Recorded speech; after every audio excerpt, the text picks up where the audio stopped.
Bienvenue sur Thé Vert, le podcast qui vous accompagne dans votre transition vers un mode de vie zéro déchet, éthique et minimaliste. Je suis Laure, créatrice couturière de l'Aiguille Verte. Je vous propose des créations de textiles upcyclés et des produits ménagers consignés et écologiques. Chaque semaine, je vous partage des astuces pratiques. On va rencontrer des personnes inspirantes, acteurs de l'écologie ou pas.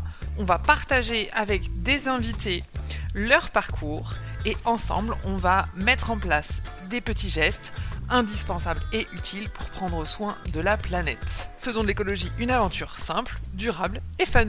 Alors, prêt à passer au vert ? C'est parti. Hello hello, bienvenue dans Thé Vert. Moi c'est Laure, créatrice de l'Aiguille Verte et accompagnante de vos petits pas vers un quotidien plus doux, plus durable et surtout plus réaliste. Pas de photos instagrammables, Pinterest merveilleuses avec moi, je ne vous vends pas du rêve, je vous vends la vraie vie. Ok, cette intro est un petit peu enthousiaste. Mais bon, je suis comme ça. Vous allez vite le comprendre si vous ne me connaissez pas. Alors, aujourd'hui, on va s'attaquer à un sujet croustillant que j'aime bien un peu dégommer. Les idées reçues sur le zéro déchet. Celles qu'on entend tout le temps, au détour d'un repas de famille, dans les dîners, sur les réseaux sociaux, quand on parle avec des gens, etc. Bref, les clichés quoi. Tu sais, les fameux c'est trop cher, c'est galère, oui bon c'est pour les bobos parisiens, faut tout faire soi-même, c'est chiant, ça prend du temps, ça sert à rien de toute façon, le recyclage, ça sert à ça. Bref, aujourd'hui j'ai envie de dégommer donc toutes ces croyances avec humour, vérité et surtout des alternatives concrètes. Oui, parce que dire que c'est pas vrai, ok, mais qu'est-ce qu'on fait? Donc, on va les prendre dans l'ordre. La première, le zéro déchet c'est trop cher. Alors, celle-là c'est probablement la plus répandue. Après, franchement, je comprends, hein. Oui, acheter un kit de démarrage zéro déchet, une gourde isotherme à 30 €, ça peut faire flipper. Franchement, voilà, je peux entendre, c'est un investissement. Se dire, waouh, si lingette visage, 15 €, bah dis donc, quand même, faut les sortir. Alors oui, forcément, faut les sortir, on va pas se mentir. Mais ce qu'il faut comparer, c'est sur la durée. Si je prends l'exemple d'une éponge lavable de ma boutique, elle est à 7,50 €. Que vous preniez la doucette, la gratounette, peu importe. Une éponge jetable, c'est 2 € tous les 15 jours. Mon éponge lavable, 7,50 € pour 6, 9 mois, 1 an et demi, selon comment vous l'utilisez. Donc, faites le calcul, c'est beaucoup plus rentable en vrai. Une culotte menstruelle, pour nous les femmes, ok, il y en a pour 25 € minimum d'investissement. Sauf que on va la garder plusieurs années. J'ai regardé, j'ai calculé avec un petit calculateur de l'ADEME. Sur 3 ans, on économise entre 250 et 300 €. Alors, en plus de faire des économies, c'est aussi toutes les protections jetables en moins dans les poubelles. Poubelles qu'il faut aussi sortir, etc., etc., hein, n'est-ce pas? Donc, ok, pour tous ces gestes-là, il y a un investissement financier de départ, qui peut être plus important que pour un produit jetable, mais c'est beaucoup plus économique sur le long terme. L'astuce, c'est aussi de commencer par un geste. C'est sûr que si forcément, en un mois, vous allez acheter des éponges lavables, des lingettes démaquillantes, des culottes menstruelles, des pochettes à goûter, etc., bah oui, là, ok, vous en aurez peut-être pour 200 €. Bon, après, en soi, 200 € pour rien dépenser d'autre pendant un an, bon, pourquoi pas, hein. Ça coûtera toujours moins cher que le dernier iPhone. Mais bon, là, quand même, l'idée, c'est vraiment de vous dire, choisissez un objet que vous voulez remplacer. Commencez par un geste, un produit lavable, pour, voilà, si on a un budget serré, ça permet quand même d'y aller étape par étape. On peut aussi, pas forcément tout acheter neuf, même pour du lavable. Si vraiment, je pense notamment aux étudiants, etc., vous pouvez tout à fait regarder sur Le Bon Coin, sur Vinted, en ressourcerie, et même, bien sûr, apprendre à faire vous-même. Une éponge lavable, je l'ai encore partagée sur un événement la dernière fois, c'est 2 morceaux de tissu qu'on va coudre endroit contre endroit. Ensuite, on va retourner, on va rembourrer, on referme et basta. Bon, c'est quand même assez facile. Bref, si besoin, je donne des cours de couture, n'oubliez pas.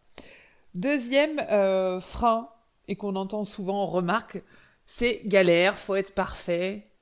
Alors, attention, personne n'a jamais dit qu'il fallait être parfait. Pourquoi est-ce qu'il faudrait que ce soit absolument parfait, tout bien, du premier coup, que ce soit galère, que ce soit chiant, etc. Le zéro déchet, c'est pas un truc obligatoire, c'est pas une doctrine, c'est rien, c'est une intention. En fait, c'est une direction. Et pour moi, je vois ça comme un chemin. Comme quand je vous dis que le voyage fait partie des vacances, le trajet vers la destination finale, ça fait partie des vacances. Bah, pour moi, le zéro déchet, c'est un chemin, c'est une voie, en fait, qu'on va prendre, qu'on va emprunter. Et puis moi-même, encore une fois, je l'ai déjà dit, mais moi, j'ai une voiture, j'ai un smartphone, je fais mes courses au drive parfois, et pourtant, j'ai un mode de vie très engagé à ma façon. C'est pas forcément tout ou rien, blanc ou noir. Il existe le gris, comme me disait mon ancienne chef. Et puis, vaut mieux 1000 personnes imparfaites que 10 totalement parfaites. Au moins, on essaye tous d'aller ensemble dans la même direction et de faire des petits pas. Ça, c'est important. Le conseil que j'ai envie d'associer à cette remarque-là, c'est de choisir un geste simple. Et je vous en proposais deux, parce que souvent c'est avec ça qu'on commence. Je vais vous proposer de passer aux lingettes lavables. Parce que souvent, très souvent, je dirais dans 95% des cas, mes clientes, moi, elles commencent par ça. Et même quand je peux discuter avec tout le monde, on commence toujours par ça. Les lingettes lavables. On arrête d'acheter les dé-make-up, les lingettes toutes faites, les produits, etc. On passe aux lingettes lavables. Ça change rien à son quotidien. Voire même, c'est beaucoup mieux pour sa peau et pour l'environnement. Donc ça change tout. L'autre geste assez facile, comme je vous ai dit, je vous en propose deux. L'autre geste, c'est de passer à l'essuie-tout. On a une feuille d'essuie-tout sur son plan de travail pour commencer. On range le rouleau d'essuie-tout jetable surtout dans le placard. Parce que si le rouleau est à portée de main mais pas l'essuie-tout lavable, on va aller au plus simple. L'humain est un feignant. Nous sommes tous des feignants. Voilà, première. Hein. Donc, l'essuie-tout lavable posé sur le plan de travail, comme ça, en cas d'accident, besoin de nettoyer un truc, machin, c'est l'essuie-tout lavable qui va être davantage accessible. C'est pas compliqué, et puis c'est en termes d'investissement, franchement, un essuie-tout lavable, 3,50 €, voilà, je pense qu'on a plus ou moins tous 3,50 €. Encore une fois, tout est une question de choix, aussi, dans nos modes de consommation et d'achat. Autre idée reçue sur le zéro déchet, faut absolument tout faire soi-même. Non, juste non, non et non. C'est une grosse confusion qu'on fait. Zéro déchet, ça veut pas dire autoproduction, ça veut pas dire être autonome à 100%. Ok, tu peux faire ta lessive maison, mais tu peux aussi acheter mon kit lessive. D'accord? C'est pas forcément obligatoire de le faire toi-même. Si tu veux faire tes produits maison, tu peux consulter mon livre de recettes. Si tu veux une lessive toute prête, mettre un peu la main à la pâte, il y a le kit lessive. Si t'as pas envie de faire du tout, pas le temps, voilà, ni rien, il y a la lessive toute prête en flacon, en liquide ou en poudre aussi. C'est toi qui vois.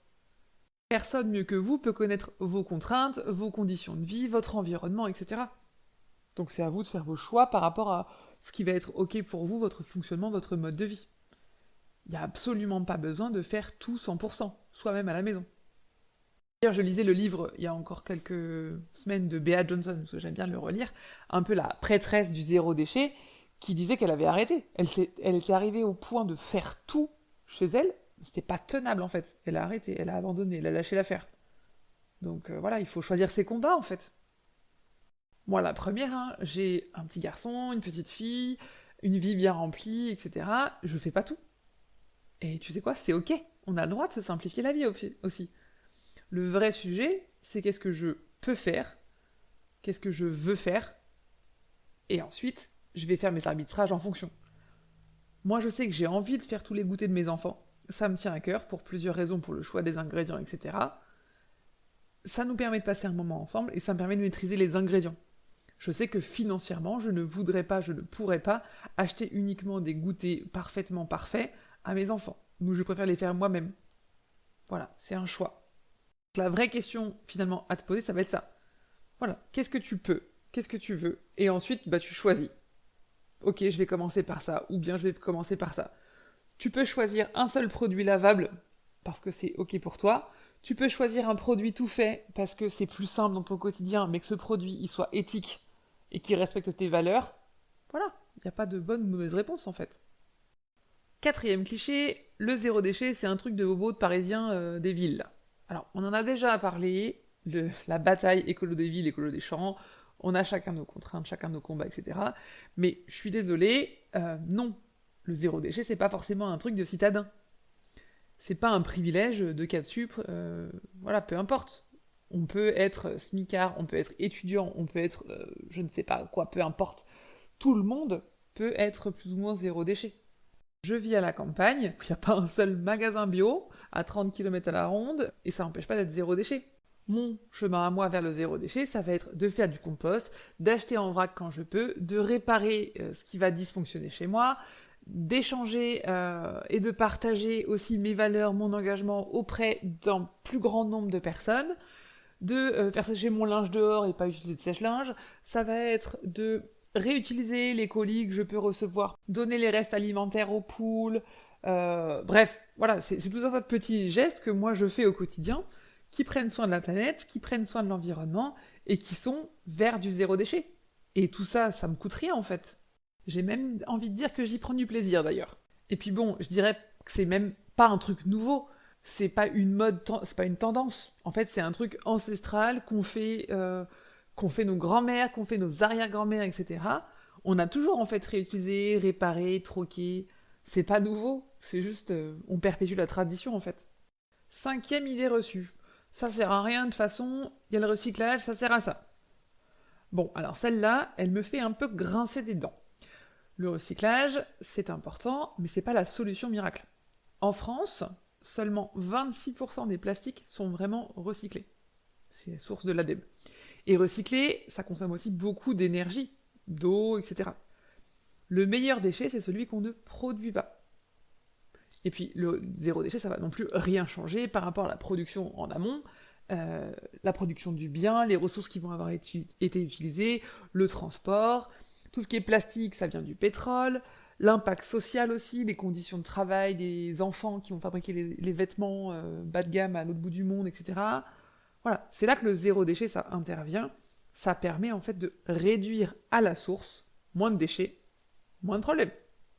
L'idée d'ailleurs, c'est que le principe du zéro déchet devrait finalement disparaître si on consommait que ce qu'on avait besoin, si on fabriquait uniquement des choses utiles.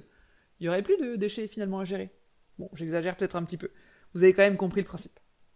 Mais je reviendrai là-dessus d'ailleurs parce que on m'a déjà demandé plusieurs fois un épisode sur le recyclage, donc j'ai prévu de vous en faire un. Si je me trompe pas dans le planning là comme ça que j'ai en tête, que j'ai planifié un petit peu pour l'été, et ce sera pour début août. Parce que oui, je vous le rappelle, je le redis, mais TVR ne s'arrêtera pas, ni en juillet ni en août, vous aurez un épisode chaque semaine, chaque mercredi. Donc restez bien en rendez-vous, je pourrai vous accompagner sur le trajet, sur le chemin des vacances. Voilà, ou sur la serviette, ou en rando, en montagne, peu importe où vous êtes. Bref, voilà, on va arriver au terme de cet épisode. On a démonté finalement les 5 plus grosses idées reçues sur le zéro déchet, et j'espère vous avoir donné une autre vision, un peu plus réaliste, plus joyeuse, plus humaine, et que finalement le zéro déchet, c'est pas une case à cocher, c'est une démarche, et que ça commence souvent d'ailleurs par un petit déclic. Peut-être que ce sera le podcast d'aujourd'hui, d'ailleurs je l'espère. Si vous voulez aller plus loin, vous avez mon blog avec plein d'articles pratiques, aiguiverte.fr/blog, mais aussi bien sûr ce podcast, et également donc ma boutique en ligne avec les produits utiles, durables et faits avec amour, aiguiverte.fr. Merci pour votre écoute, abonnez-vous à TVR si c'est pas encore fait, et je vous dis à la semaine prochaine. Prenez soin de vous et de la planète. Ciao ciao. TVR, c'est fini. C'est tout pour aujourd'hui. Alors rendez-vous maintenant la semaine prochaine.